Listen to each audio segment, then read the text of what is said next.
दोस्तों, राजस्थान और मध्य प्रदेश का चुनाव एग्जिट पोल से पहले भी फंसा हुआ था और एग्जिट पोल के बाद तो और भी फंस गया लगता है। तो आइए दोनों राज्यों को डिकोड करने की कोशिश करते हैं और जानने की कोशिश करते हैं कि आखिर राजस्थान में कौन जीत रहा है और मध्य प्रदेश में कौन जीत रहा है। नमस्कार, मैं हूं आपका दोस्त विजय विद्रोही। आप मुझसे जुड़ चुके हैं, इसके लिए आप सबका तहे दिल से शुक्रिया।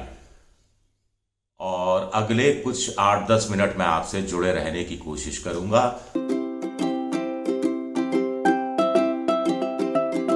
मध्य प्रदेश और राजस्थान को लेते हैं। बड़ा कंफ्यूजिंग सिनेरियो है।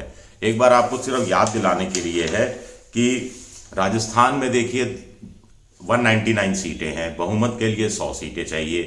जन की बात में राजस्थान में कांग्रेस को 62 से 85 और बीजेपी को 100 से 22 सीटें मिली हैं, 122 सीटें मिली हैं। लेकिन हम बात कर रहे हैं सिर्फ दो पोल की बात करेंगे और दो पोल के हिसाब से डिकोड करने की कोशिश करेंगे।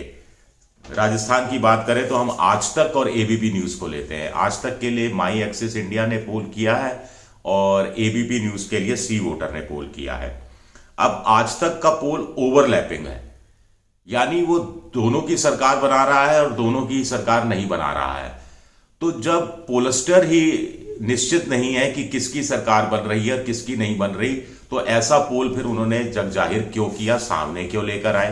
किसी नतीजे पर खुद तो पहुंचते। इतना बड़ा संस्थान है, इतना बड़ा आप पोल कर रहे हैं। संस्थान पर दोष देना ठीक नहीं है, ये तो एजेंसी है जो माई एक्सिस इंडिया है।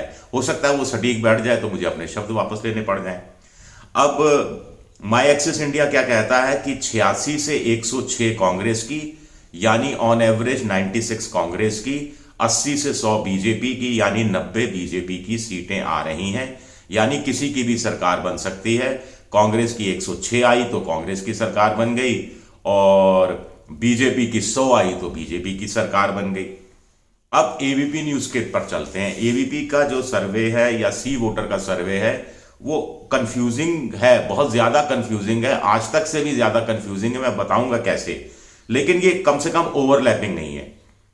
बीजेपी 94 से 114 यानी 104 औसत साफ साफ सरकार बन रही है, अच्छे खासे ठीक ठाक से बहुमत से। 71 to 91 कांग्रेस, 81 कांग्रेस की आ रही है। लेकिन अब इसमें दिक्कत क्या है? पोल परसेंटेज की है प्रॉब्लम।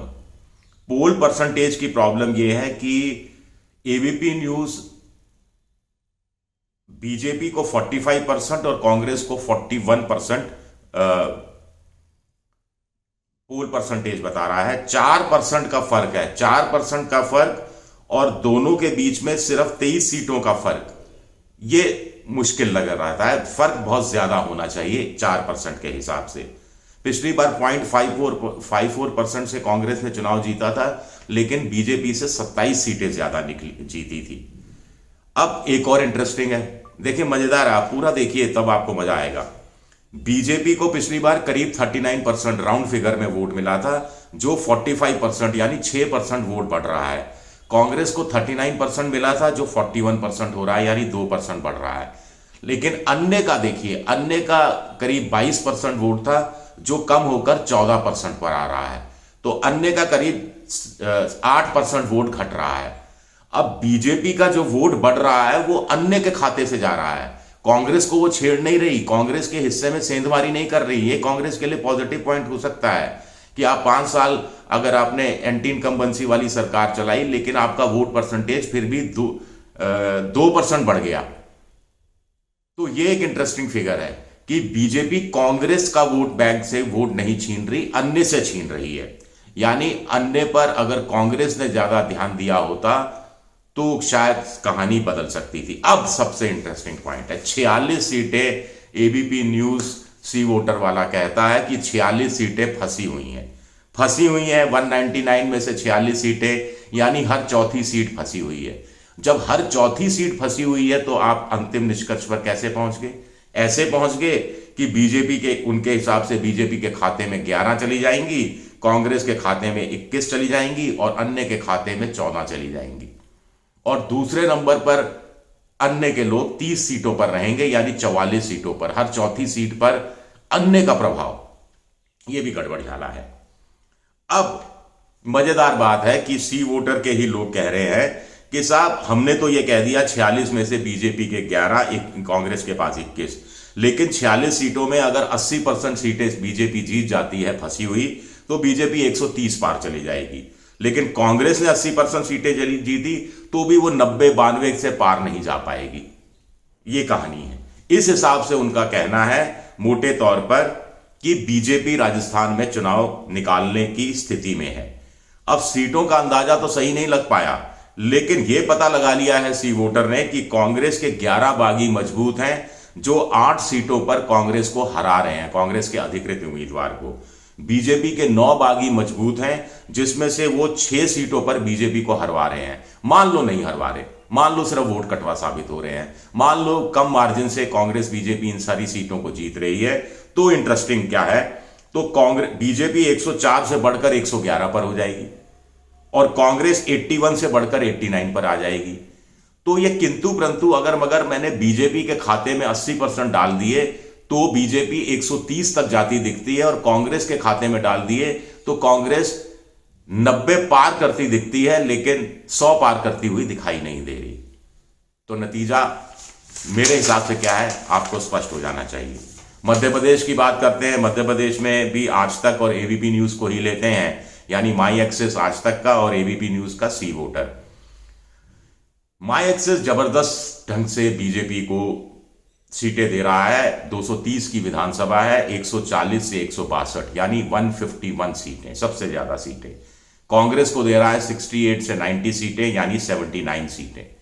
सी वोटर एबीपी बीजेपी को दे रहा है, इसका उलट है, कांग्रेस को दे रहा है 113 से 137 सीटें यानी 121 सीटें औसत।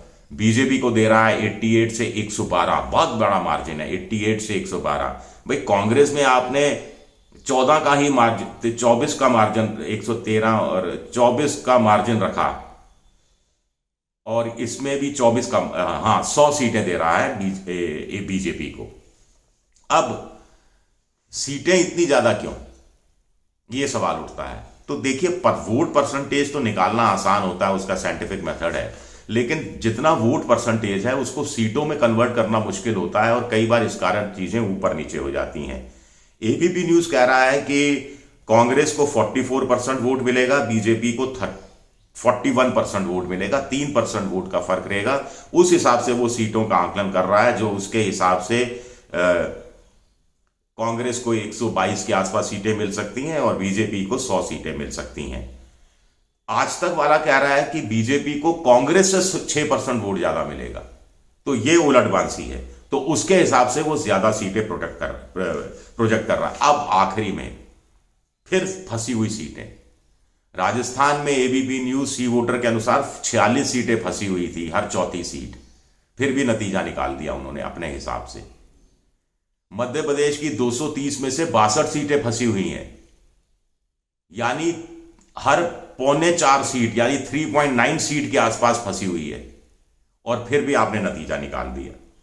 अब इन्होंने क्या किया मध्य प्रदेश में, एबीपी न्यूज वालों ने, सी वोटर वालों ने, कि कौन लफड़ा मोल ले, 62 सीटें फंसी हुई है, मोटे तौर पर राजस्थान की तरह अन्य का वहां उतनी स्थिति है नहीं, तो आधी आधी बांट देते हैं सुविधा अनुसार। तो 62 में से 31 सीटें बीजेपी के खाते में डाल दी, 31 सीटें डाल दी कांग्रेस के खाते में।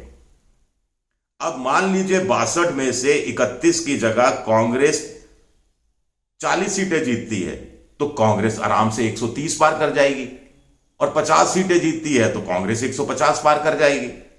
और अगर बीजेपी 62 में से जो 31 जीतती हुई इनको दिखाई गई है फंसी हुई सीटें, उसमें से 40 जीतती है, तो बीजेपी फिर 110 के आसपास जाती हुई, 110 111 आसपास जाती हुई दिखती है, और 50 सीटें जीतती है तो 120 के आसपास जाती हुई दिखती है। लेकिन कांग्रेस का मामला थोड़ा ज्यादा साफ दिखता है। तो आप समझ गए होंगे मैं किस तरफ इशारा कर रहा हूं। शुक्रिया मेरा ये वीडियो देखने के लिए। पसंद आए तो लाइक कीजिए, सब्सक्राइब कीजिए, शेयर कीजिए, और घंटी जैसी आकृति बेल आइकन दबा दीजिए, ताकि नया वीडियो आए तो तत्काल आपको जानकारी मिल जाए।